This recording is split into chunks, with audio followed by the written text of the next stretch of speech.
Disasters and Horrors in the World's History by Alan H. Godbey.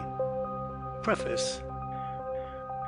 Whatever be the ideas of the public upon a glance at the title page of this work, it is not intended to pander to the morbid desire for the sensational or horrible characteristic of weak minds. This volume is not a literary morgue. Mankind is constantly astonished by reports of mishaps and disasters of manifold character, when there is seldom room for astonishment. A large proportion of the calamities reported from day to day are directly due to the haste, greed, and heedlessness of man himself, and need no comment. But there is a large class of disasters due solely to meteorological or geological conditions, which surpass all others in magnitude and appalling destruction. In such cases, men insist on prating about mysterious visitations, as though these occurrences were subject to the dominion of no law. To an examination of such is this book devoted. When in school, the writer was often struck by the persistence with which even the most diligent students would call upon the teachers of physics and chemistry to suspend the recitation and devote the time to illustrative experiments. Physical geography was constantly pronounced very dry because of the scarcity of opportunities for illustration. The writer has endeavored to present, in a form acceptable to the popular palate, the general principles of the storm and earthquake so far as they are understood, and numerous narratives of great disturbances have been inserted that a clearer conception of the magnitude of these agencies and their relative importance may be attained by the reader. Much care has been spent in steering between Scylla and Charybdis. While it has been designed to avoid merely scientific data, there has been the equally delicate task of avoiding prolix narration and mere sensational tales. It is hoped that the result will be useful and interesting. If the book shall lead the reader to higher views of the reign of inexorable law in nature, and to a profounder reverence for the author of law and his works, the labor of its compilation will not have been spent in vain. A. H. Godbey. End of preface. Chapter 15. The Flood of 1890. And rearing Lindis backward pressed, shook all her trembling banks amain, then madly at the Igra's breast flung all her weltering walls again. Then banks came down with ruin and rout, then beaten foam flew round about, and all the mighty floods were out. So far, so fast, the Igra drave, the heart had hardly time to beat, before a shallow seething wave sobbed in the grasses at our feet.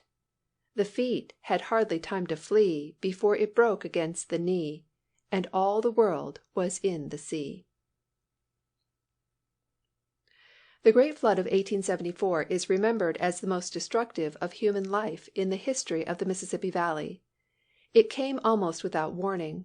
The rolling river rose rapidly, and the levees broke in many places before the masses suspected danger. Hundreds of people were drowned, and as for the loss of property, no attempt was made to estimate the amount. Certainly it amounted to many millions. Perhaps only the Chicago fire could compare with it in this respect. Another great year of high water was 1882, but the damage done was smaller, as the levees had been heightened and strengthened. But the floods of this year, in area submerged, in long duration, in height of water, and in the pertinacity with which they were contested, eclipsed all records. There is no measuring the extent of the calamity. There is nothing in the recorded history of the Mississippi Valley to compare with it. In some places the gauges were completely overflowed. Levees that had withstood former waters and had been strengthened since snapped like whipcords under the tremendous strain.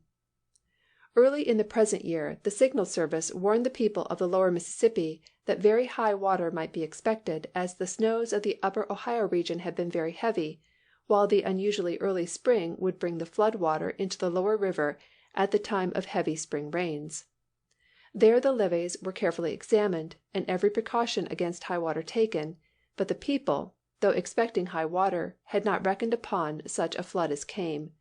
The river rose above the great flood of 1874, passing all previous records by 2 feet, and reaching a foot higher than the levees had been built to sustain.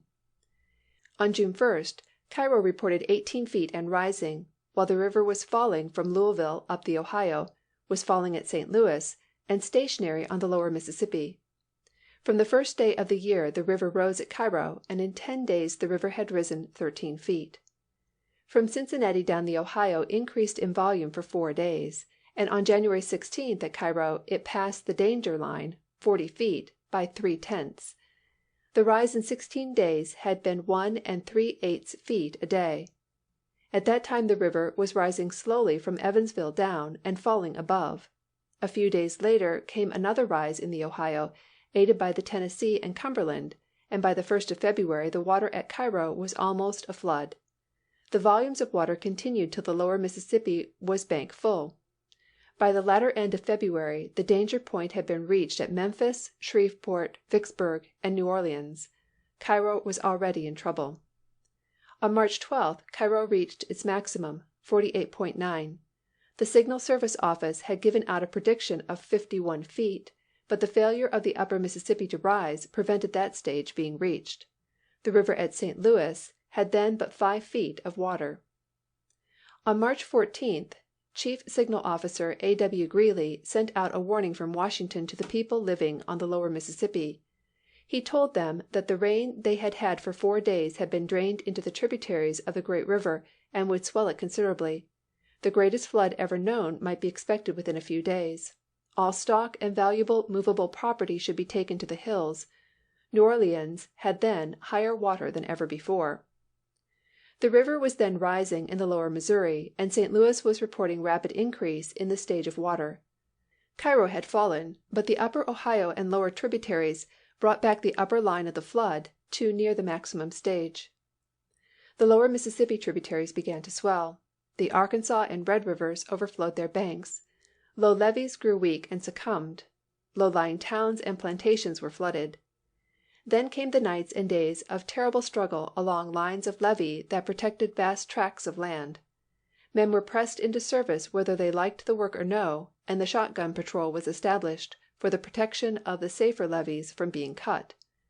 The upper Mississippi swelled rapidly, and while not reaching a dangerous stage itself, it added enormously to the peril below. Then came floods in Arkansas, Tennessee, Mississippi, and Louisiana. The first serious trouble from the Mississippi in Arkansas occurred in Phillips County, above the mouth of the White River, where some 500 people were driven from their homes to the highest points by the backwater, and the cattle, gaunt, wild-eyed, starving, were forced to subsist on cane, twigs of cottonwood, and other trees felled for them.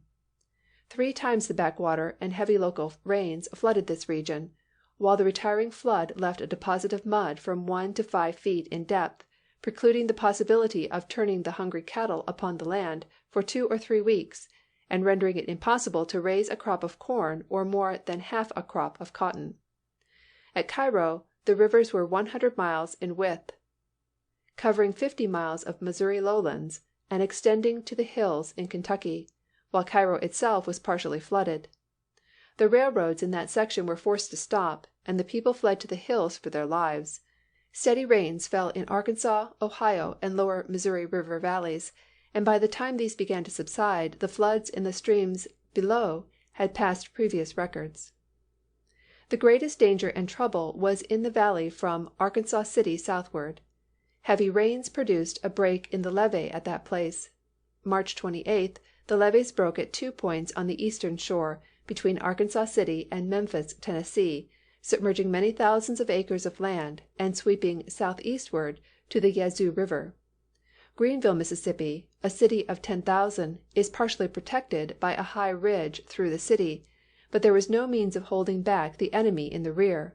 The town is situated at the extremity of a sharp eastward curve, and a violent storm at length aided the rapid current in cutting away the front defense, and the town was forced to yield. Strenuous efforts close to the breaks above completely failed, and all that could be done was to secure the ends of the crevices to prevent their widening. Cattle were herded for a time on the levees and embankments, but these gradually yielded, and the animals were drowned in droves. Defenses yielded where least expected. By April 3d there was 2 feet of water in the streets of Greenville. There was nothing left but to make the best of the situation. People took to the upper floors, and appeals for state, national, and individual aid were sent out. The telephone lines leading out of the city were destroyed, and communication with the outer world was greatly hindered. Occasional reports of destitution and suffering came from Greenville, but these were contradicted by meetings of leading citizens, who said, "There is no destitution here that home people cannot relieve. If the negroes want to wait for government rations and refuse from $1.50 to $2.50 per day to work on levees, their starving arouses no sympathy." While all these sensational reports of destruction are traveling about, the steamboats are running into Memphis and Vicksburg begging for levee hands, and the native negro is sitting on the levee fishing. The water swept rapidly southward, submerging almost the entire region between Yazoo and Mississippi. Meanwhile, the trouble in Louisiana was just beginning. The banks began caving near the levee in Madison Parish front, compelling the erection of a new levee in the rear of the old one. But the fight went on stubbornly for 3 weeks, both along the river front and along the bayous in the interior.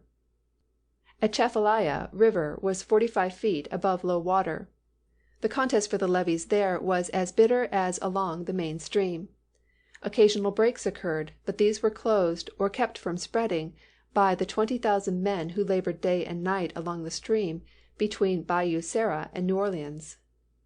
Ere long it appeared that the greatest danger was along the Concordia and Point Coupe parish fronts. A parish in Louisiana coincides with what is known as a county elsewhere. Considerable appropriations were made, and the head of the 3rd District levee system, Captain D.C. Kingman, conducted the fight on the Point Coupe front in person. The battle ended here in disastrous defeat. The men held their ground manfully till April 20th, no serious breaks having then occurred.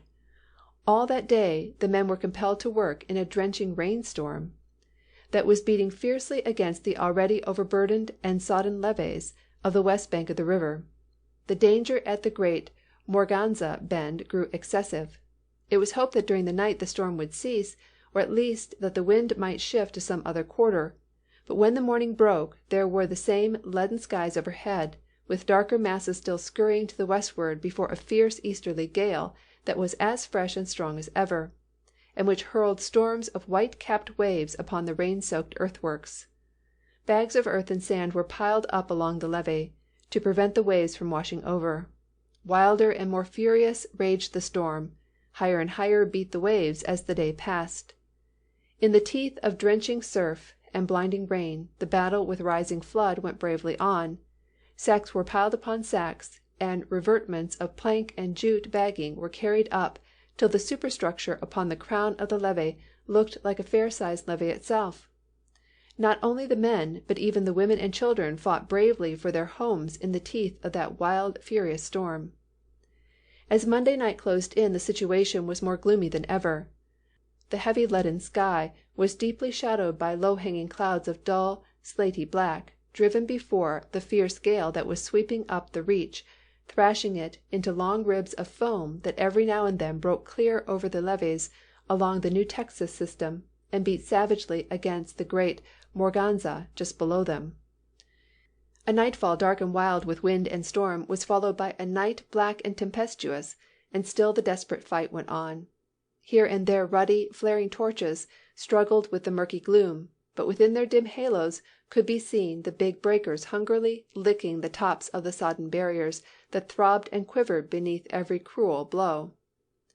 Planters' wives and daughters stood ankle-deep in mud, filling sacks and helping to lift them upon the shoulders of the men who were carrying them to the levee. 2 bold Creoles stood at one weak place, though they felt the levee dissolving beneath their feet.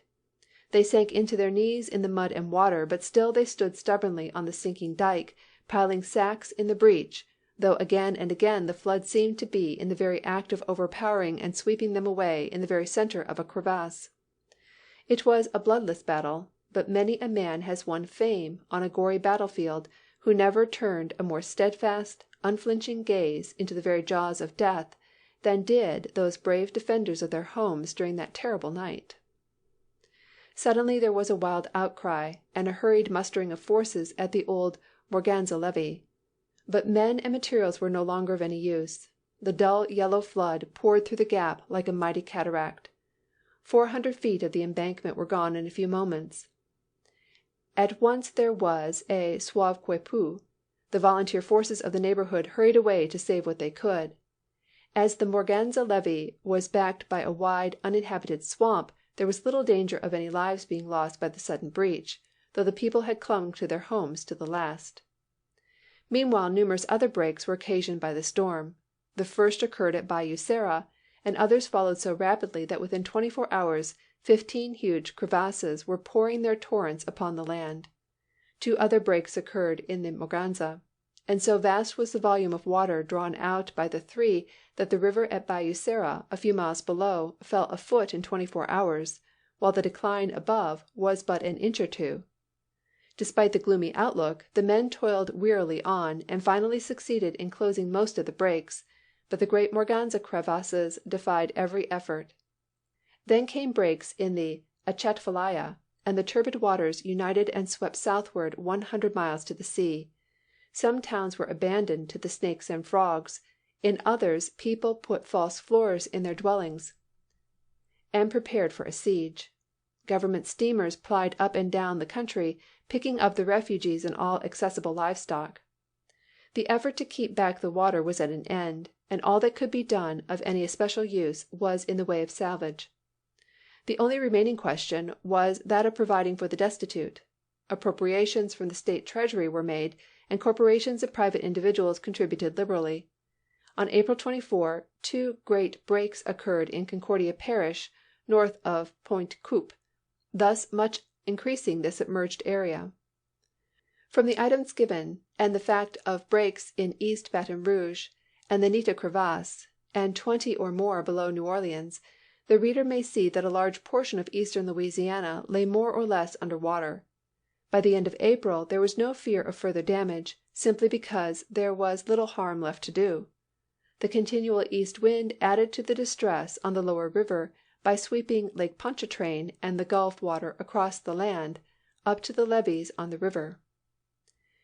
The one peculiar feature of the recent flood is that but few lives were lost, perhaps not a dozen, all told. The warning of the signal service put people on their guard, and there was no occasion for surprise. The damage to property cannot be estimated.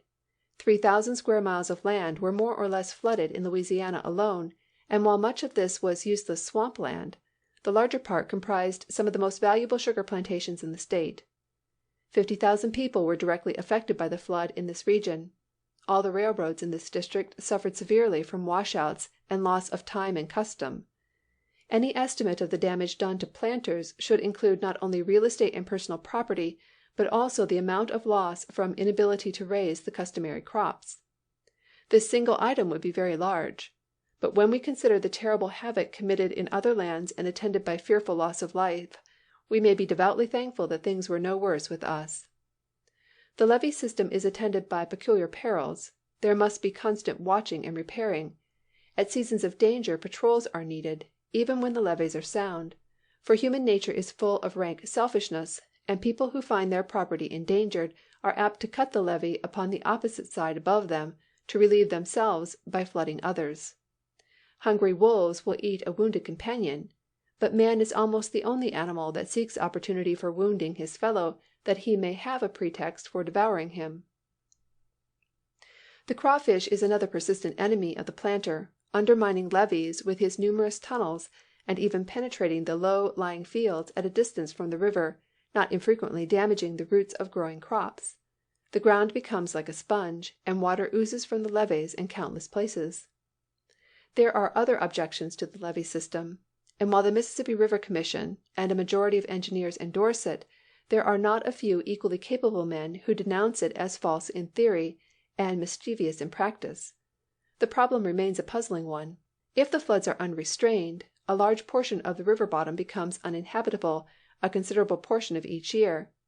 As to controlling them, a man of much experience said at the time of the flood in 1882, "I have lived on the river for 30 years, and I have studied it, for it was my business to do so. I have been steamboating all that time. I am now certain that I don't know anything about it or what ought to be done to it." Another said, "When God put the river into this valley, He told it to go wherever it pleases, and it always has done so, and always will." Yet the problem cannot be considered hopeless, though mere experiments are dangerous. There is little doubt that the levees would have withstood the unprecedented high water of the present year had it not been aided by the severe and protracted easterly storm. But the levees must remain a constant expense. More than $90,000,000 have already been spent upon them, and the question is an even more vital one than ever. The chief opponents of the levee system advocate the increase of outlets. A glance at a large scale map of Louisiana will show the reader how very narrow the mouths of the river are in comparison with its breadth above, and when it is remembered that these passages required deepening ere large vessels could reach New Orleans, it is clear that the outlet men have good reason for asserting that the proper thing to do is to open as many outlets to the sea as possible. Yet the majority of engineers declare this to be unscientific and radically wrong. The levee men propose to narrow the channel and rely upon the scour of the water to keep the river bottom free enough to afford a clear passage to the sea. The scour is aided as far as possible in clearing away obstructions where it is desired to maintain a channel, and by placing other obstructions in places where natural shallows have been formed. This is the work carried on by the Commission, and is one in theory with that executed by Captain Eads in the South Pass of the Delta. He claimed that if the water flowing through the pass should be confined within comparatively narrow banks, it would scour out the bottom and so deepen its own bed. The primary result was exactly opposite to this. The water refused to do the work expected of it, and following the law of nature, sought the line of least resistance. Finding the South Pass obstructed, or rather narrowed, much of it turned aside and poured through the Southwest Pass and the Pas à l'Outre, and instead of scouring out the South Pass, scoured the other two to the depth of 2 feet below where their beds had formerly been. As soon as this was discovered, the two passes were partially dammed up, and the water thus forced through the South Pass. It is evident at a glance that the amount of scour will only be as much as will permit ready exit of the water at ordinary stages. The moment that point is reached, the scour ceases, and does not again act unless the river be still further narrowed. Hence, this plan, while increasing facility of navigation, only robs Peter to pay Paul so far as protection is concerned, for what is gained in depth and speed is necessarily lost in breadth. The scour system has even failed to hold its own, and has had to be reinforced by dredging machines. This last fact tends to confirm the arguments of the outlet advocates. They urge that the immense amount of silt carried by the river is destructive to the entire scheme. During flood time this silt is nearly equally distributed throughout the water. When an overflow occurs, the immense quantity is shown by the vast alluvial deposits left in the submerged region. According to the believers in the anti-levee theory, if overflows are prevented, the earth held in suspension, instead of being deposited where it will enrich the land, will gradually sink to the bottom of the river. The result will be that the river bed will be steadily raised until the surface of the water at ordinary stages will be as high as the present flood marks. Levees will have to be built higher and higher, the river will be raised far above the adjacent country, and should a break occur at any point, the consequence will be disastrous in the extreme. An example of the effect of confining a silt-bearing alluvial river to its bed, the Hoang Ho in China is cited. By constantly diking, the bottom of the stream has been raised above large tracts of the adjacent country, and some of the most terrible catastrophes in the history of floods have resulted from a break in the dikes during floods. The natural result of the continual raising of the bottom is that where any serious breach occurs, it is simply impossible to repair it. So the great river has changed its channel entirely several times in the past 2,000 years. In 1852 it burst through its banks 350 miles from the sea, and cut a new channel through the northern part of the province of Shantung to the Gulf of Pachili, where it emptied nearly 275 miles north of its former mouth in the Yellow Sea. The sharp angle at which it turned off is noticeable on the maps. This region being almost unknown to foreigners at that time, no one can say how many thousands or millions of lives were destroyed by "China's sorrow." But the great disaster of this sort occurred in 1887, when the heavy fall rains of the northwest provinces swelled the streams and the Yellow River finally broke its banks at a sharp bend in the Honan province, where the town of Chengchao is situated. Frantic efforts were made to close the gap, but in vain. It rapidly grew to a width of 1,200 yards. Some distance away the yellow torrent turned into the valley of a small stream known as the Luchia, down which it rushed in an easterly direction, overwhelming everything in its path. 20 miles from the Chengchao it encountered Chungmao, a walled city of the third rank. Its thousands of inhabitants were attending to their usual pursuits. There was no telegraph to warn them, and the first intimation of disaster came with the muddy torrent that rolled down upon them. Within a short time only the tops of the high walls marked where the flourishing city had been. 300 villages in the district disappeared utterly, and the lands about 300 other villages were inundated. The flood turned south from Chungmao, still keeping to the course of the Luchia, and stretched out in width for 30 miles. This vast body of water was from 10 to 20 feet deep. Several miles south of Kaifeng, the flood struck a large river which there joins the Luchia.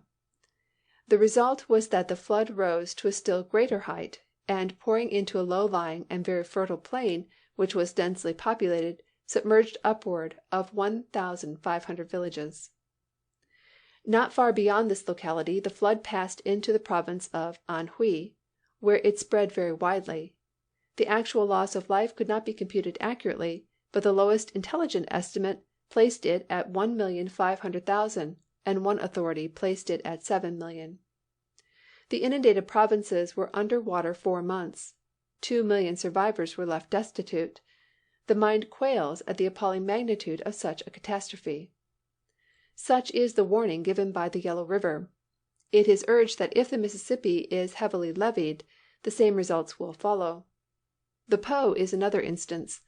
The bed of the stream has been raised by dikes until it is higher in many places than the tops of the houses, and such disasters as have befallen the dwellers near the Yellow River of China have only been avoided because of the fact that the Po is a comparatively diminutive stream. It is said that the same state of affairs exists on a smaller scale still on the Tiber, but the opponents of the outlet theory ascribe the China floods to ignorant engineering, a charge that cannot be easily made to stick, when it is remembered that the Chinese have some of the most remarkable specimens of engineering skill in existence. In support of the outlet theory, a number of experienced river captains and pilots assert that the bed of the river has been slowly rising during the past 30 years, that levees are needed at points where none were years ago, while at the same time there is less water in the channel at those points than formerly. At the time of this writing, Captain Condon is urging that an outlet be made through Lake Borgne, from a point 10 miles below New Orleans. His company is to assume all costs, only asking that if successful they shall be paid $500,000 for every foot of reduction of the high water level. He asserts that 1/4 of the flood waters can be readily drained off by this means. This Lake Borgne idea, commendable as it appears, has been agitated, more or less, for 40 years without being tried. A noted government engineer, Charles Ellet, urged it at the time of the flood of 1853 without avail. Whatever be the results of present deliberations, we must hope that no effort will be spared to thoroughly test the merits of any system agreed upon. But the long deliberations and the slow movements of the governmental committees are vexatious to those most vitally concerned. A prominent Louisianian says, if the government and the people had raised $500,000, placed a larger force, and held that Morganza levee, it would have cost less than the mere relief expenditures, to say nothing of the millions of total loss of the flood. And Harper's Weekly affirms that, in one respect, the casual observer is moved to sarcastic reflections. When a flood does come, like the present one, or even one of much less dimensions, the work of the Commission is of necessity suspended, and at first sight it seems extremely ridiculous to see engineers waiting for the water to subside before they can place confines many feet below the present surface, which confines are intended, in part at least, for the purpose of preventing similar overflows in the future. Holland, the land of windmills, is another region which has a continual struggle with this levee question. The native name of the country, Nederlands, or Netherlands, refers to the character of the region, which lies as an average about on sea level, while a great portion is even somewhat lower. The thrifty people who settled here erected dikes to keep back the sea, and built windmills to pump out the water, thus reclaiming a fertile tract from the bottom of the sea. But the great dikes need incessant watching and repairing, and the expenditures upon them up to the present time have been greater than would have been required to build them outright of solid copper. As the safety of the dikes involves all that pertains to temporal life and welfare, the people have learned not to trust to a single line of defenses. Second and third lines are erected in the rear of the first, and many large towns are completely girded with defenses of their own. Since the population of this region is nearly 500 to the square mile, while our own land does not average over 18 to the same area, it is at once clear that the breaking of the dikes is a far more serious and terrible matter than the rupture of our levees. Some fearful disasters in Holland are recorded. In 1421 the dikes gave way at Dort, and more than 100,000 people perished. In 1530 there was a general failure of the dikes, and the people, not dreaming of danger, were suddenly overwhelmed. 400,000 perished, and the loss of property was proportionate. 2 great floods have occurred within this century, doing terrible damage. The Dutch, though peaceful and phlegmatic, are a liberty-loving people, and have often shown themselves ready to sacrifice everything for their freedom. They have found more than once its safety in the loss of all else. One of the most thrilling and memorable incidents of this sort occurred in 1574. Under the leadership of William the Silent, one of the noblest of men, the Dutch were struggling to throw off the yoke of Spain. Leyden was besieged. The town was well fortified. The Spaniards endeavored to starve the city into surrender. They swarmed about the outworks and taunted the famished people as beggars. The contest grew daily more hopeless for the besieged. Hundreds were dead of starvation, but the survivors hurled defiance at the Spaniards. They were digging up every green thing, devouring roots of grass, old leather, offal, anything that could in the least aid to sustain life. But, so long as a dog barked in the city, the Spaniards might know they held out. A few faint-hearted ones pleaded with the burgomaster to yield. But the brave Van der Werf, gaunt, pale, wearied with care and watching, told them they could only surrender when they had eaten him. So long as he lived, the city should not yield. It was a terrible time. Scores crept into out-of-the-way places to die, that their misery might not be seen by their friends. The Dutch without wished to help their friends within, but the lines of the enemy were too strong. As the last resort, the silent man ordered the dikes cut. It was done. The country folk abandoned their homes. A fleet of 200 vessels sailed in over the land 15 miles.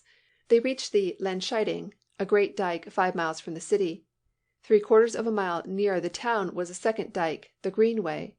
Within it was the Kirkway. The rising water frightened the Spaniards, but at 10 inches it stopped. The Spaniards renewed their taunts. Again it rose 2 feet. The vessels drew nearer. Then they lay aground in sight of the famished citizens. Then arose a strong southwest wind, and after days of weary waiting, the fleet was close to the last line of fortifications. It was the 1st of October. In the morning the "beggars of the sea" would make a desperate attack upon the Spanish hordes. In the night there came a terrible crash. The sea had undermined the wall. The citizens were filled with panic, fearing an immediate irruption of the enemy. They stood under arms through the weary night. The morning came. Not a Spaniard was in sight. Fearing a sortie of the hunger-maddened people, they had fled in the darkness. The city was saved by the drowning of the land. A story is told of Frederick the Great, illustrative of the same indomitable spirit. After establishing the supremacy of Prussia, he was suspected of designs upon the independence of the Netherlands. The Dutch envoy at his court, newly appointed, Frederick endeavored to overawe by a display of his power. A great military review was held, and Frederick, who took a peculiar delight in tall men, caused troop after troop of his gigantic grenadiers to file before the weazened little Dutchman, and asked his opinion. Of each one the envoy said, "Very good, but not tall enough." Frederick, much nettled at this oft replied criticism, asked the ambassador what he meant by it. "I mean," he retorted, "that we can flood our country 12 feet deep." Frederick left the Dutch in peace. Though the most terrible calamities of any kind, whether from flood, famine, or earthquake, are to be found in the history of China, yet other nations have shared in disastrous floods. We mention a few. A notable flood occurred on the coast of Lincolnshire, England, A.D. 245. It seems to have been a high tide, aided by the wind. 3,000 people and many cattle were drowned by a flood in Cheshire, A.D. 353. 400 families were drowned in Glasgow, A.D. 758, by an overflow of the Clyde. A tidal wave destroyed several English seaports in A.D. 1014. The Severn leaped its banks in 1483, submerging the adjacent lowlands and drowning hundreds.